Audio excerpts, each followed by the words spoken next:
Okay. Karibu tena ndugu yangu msikilizaji. Leo nataka tuangalie jambo ambalo watu wengi wamekuwa wakinifuata na kutaka kujua kuna tofauti gani kati ya fungus pamoja na PID. Leo nataka nikusaidie tofauti ya fungus na PID, ambayo inawezekana pia hata wewe ukawa ni muhanga wa tatizo hili la fungus au PID. Sasa fungus ni nini? Fungus ni kimelea au ni mdudu anayesambaza vimelea vyake kwa mwili wa binadamu ikiwemo uke. Fungus ni organ ambayo inaishi kwenye mwili wa binadamu, lakini anatumia mwili wake na nguvu yake kukutengenezea maradhi, au ni kijidudu kinachosababisha maradhi katika mwili wa binadamu. Sasa kwa upande wa uke, maana yake kidudu hiko kinachosababisha fungus ukeni hujulikana kwa jina la CANDIDA. Ni mdudu ambaye ni hatari zaidi na anapatikana katika vyanzo mbalimbali katika mwili wa binadamu. Sasa PID ni nini? PID ni vifupisho vya maneno matatu: Pelvic inflammatory disease, ikimaanisha kwamba ni ugonjwa unaotokana au unaoshambulia viungo vya uzazi vya mwanamke. Nikisema viungo vya uzazi wa mwanamke, na maanisha nyonga, mgongo, kiuno, mgongo, ovary, uterus kwa maana ya mlango wa kizazi, mfuko wa uzazi na sehemu zote ambazo zinahusisha uzazi kwa mwanamke, ndipo hujulikana PID. PID inasababishwa aidha, inaweza ikawa ni fungus, anaweza ikawa bakteria, au anaweza ikawa protozoa. Lakini tutagunduaje kama hawa au PID hii imesababishwa na fungus? Tutaangalia dalili zinazofuata au dalili mbalimbali ambazo wewe mteja au wewe muhanga utazionesha. Sisi wataalamu tutajua kwamba una PID ambayo imesababishwa na fungus, au una PID ambayo imesababishwa na fungus lakini pia kuna bakteria, au una PID ambayo imesababishwa na protozoa peke yake. Uzuri ni kwamba dalili zinafanana, lakini kuna dalili chache tu huwa zinatofautiana. Sasa tuangalie dalili za PID ni zipi. Nikombe ndugu yangu, kama bado hujasubscribe kwenye channel yako pendwa, jaribu kubonyeza maandishi hayo subscribing ili uweze kupata nondo za kutosha kuhusiana na afya zetu na kuhusiana na maarifa mbalimbali juu ya afya zetu mbalimbali. Usiache kucomment, kulike na kushare katika channel yetu ili tuweze kujifunza na kuelimika sote pamoja. Comment ugonjwa gani unapenda kufahamu zaidi, au kitu gani ungependa kueleweshwa zaidi kuhusiana na afya yako au afya ya jirani yako. Sasa twende moja kwa moja tuangalie dalili za fungus ukeni, ambapo zinampelekea mtu kuweza kupata fungus sugu. Na fungus hizi sugu ndizo zinazokwenda kumsababishia mtu tatizo la PID. Tutagunduaje kama wewe una fungus? Twende pamoja. Ili kuweza kugundua kwamba wewe una fungus ukeni, ni lazima utakuwa unaonesha miwasho mara kwa mara ukeni. Kwa maana utakuwa unajikuna sehemu za siri mara kwa mara, au kuhisi hali ya kutekenya sehemu za uke.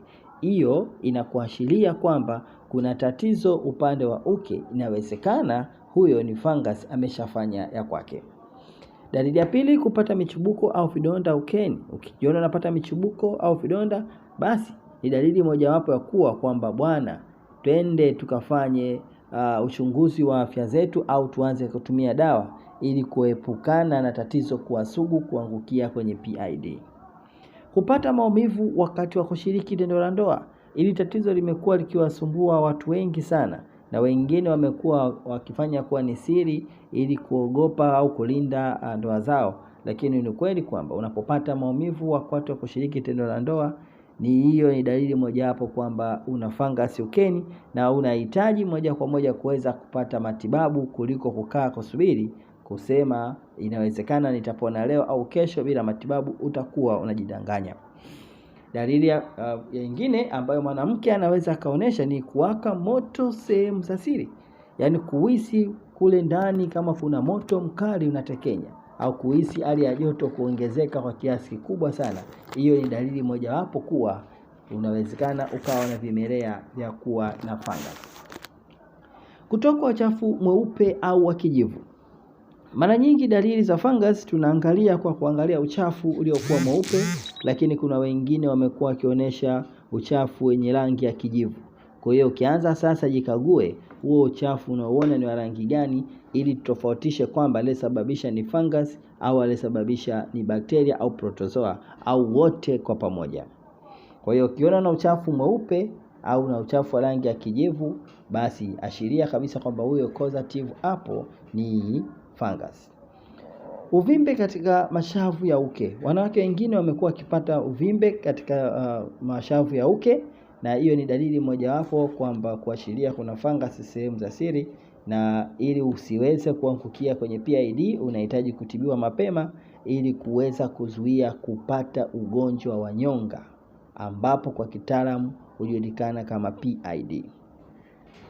Lakini dalili nyingine ambayo watu wengi ikiwa inazidi kuwatesa ni kutokwa na harufu mbaya ukeni, kiasi kwamba yani paka yeye mwenyewe mtu huhofia kukaa na watu au huhofia hata kubadilisha nguo mbele za watu, lakini pia wengine huhofia kushiriki tendo la ndoa kuogopa harufu inayotoka. Kuhisi kuwaka moto mara baada ya kumaliza kushiriki tendo la ndoa. Tumeona kuna wanawake wengine wanaogopa hata kushiriki tendo la ndoa. Hii ni kwa sababu tu ya kuhofia kupata maumivu mara baada ya kushiriki tendo la ndoa. Lakini swali lingine au dalili nyingine ambayo wanawake wengi mewasumbua ni kukosa hamu ya tendo la ndoa, na hii ndio limekuwa janga kubwa kuashiria mpaka kwa watu wengi kuogopa kutaka kuvunja ndoa zao, ni kukosa hamu ya tendo la ndoa. Hivi tuwe wa kweli, ukiwa unatoka uchafu ukeni, unapata harufu mbaya, utapata hamu ya tendo la ndoa?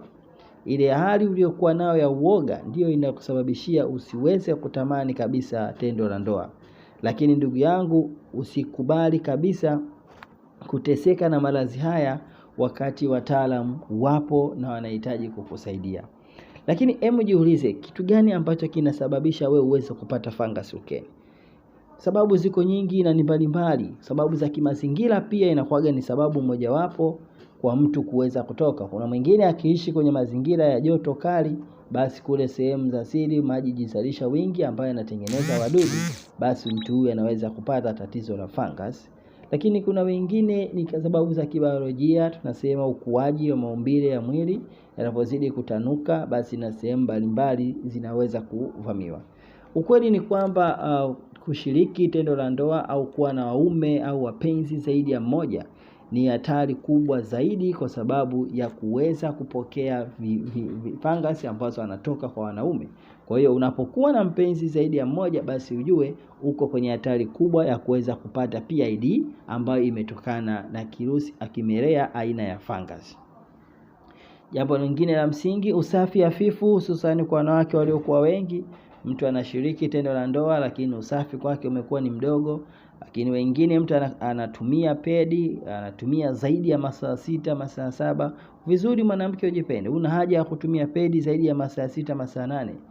Tumia kwa kujipenda. Hata ukijifanya kila baada ya masaa 4, masaa 5, itakuwa ni nzuri kwako, kwa sababu huo ni mwili wako na ni afya yako, kwa sababu damu inayotoka kwenye pedi huwa imechanganya bakteria, protozoa, fungus wote, na ndio maana ikaitwa damu chafu, kwa sababu inatoa wadudu na kutoa vimelea vyote vichafu vilivyokuwa kwenye mirija ya damu au mfumo wa damu kwenye zile sehemu mbalimbali za mwanamke.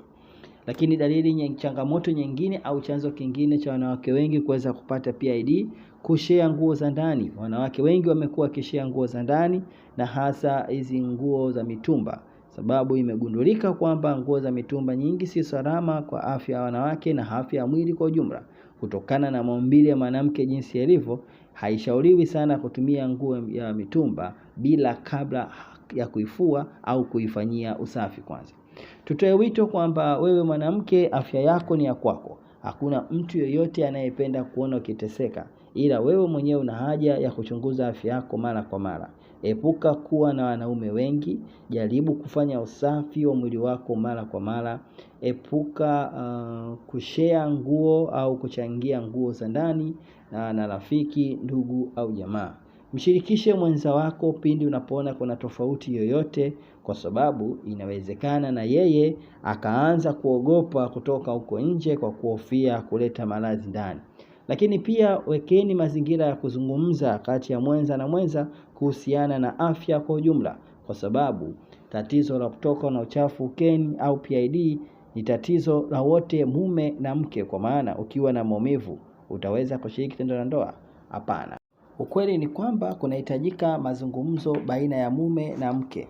Lakini pia mnapozungumza pamoja, itambuliki pia hata wanaume ndio chanzo kikubwa cha haya maambukizi, aidha kwa kuhamisha wadudu fungus kutoka kwa mke wa nje au mwenza wa nje na kuleta ndani, au kutoka na mwenza mmoja kwenda na mwenza mwingine.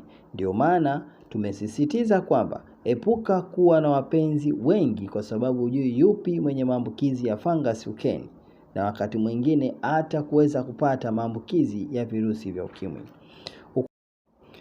Ndugu yangu, nina mengi ya kuweza kukuelimisha. Comment, share na tuambie unataka kujifunza nini.